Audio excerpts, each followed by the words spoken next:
തൃപ്പാളൂർ മഹാശിവക്ഷേത്രത്തിൽ ദീപാവലി വാവുത്സവങ്ങൾക്ക് തുടക്കമായി. തിങ്കളാഴ്ച ദീപാവലി ഉത്സവവും ചൊവ്വാഴ്ച വാവുത്സവവുമാണ് ക്ഷേത്രത്തിൽ ആഘോഷിക്കുന്നത്. തിങ്കളാഴ്ച രാവിലെ മഹാഗണപതി ഹോമം, നിറമാല, ചുറ്റുവിളക്ക് എന്നിവയുടെ ആഘോഷ പരിപാടികൾക്ക് തുടക്കമായി. തുടർന്ന് ഉഷപൂജ, കേളി, പ്രഭാത ശീവേലി എന്നിവയുണ്ടായിരുന്നു. പഞ്ചാരിമേളത്തോടുകൂടി ആന എഴുന്നള്ളത്ത് കല്ലൂർ കുഞ്ഞുകുട്ടന്മാരാരും വേങ്ങന്നൂരിൽ അഭിലാഷ്, അയിലൂർ പ്രഭുകുമാർ എന്നിവരുടെ നേതൃത്വത്തിലുള്ള മേളത്തോടെയാണ് പ്രഭാത ശീവേലി നടത്തിയത്.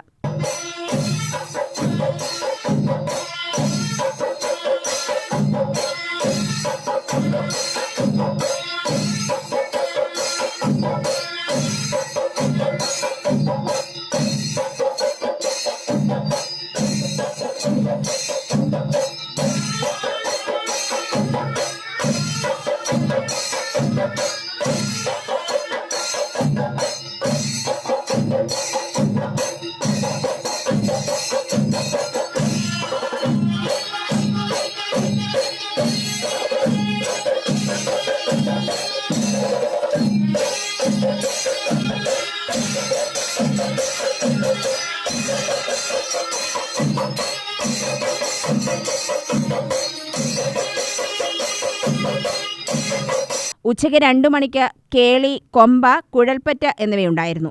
UTV news, Palakkad.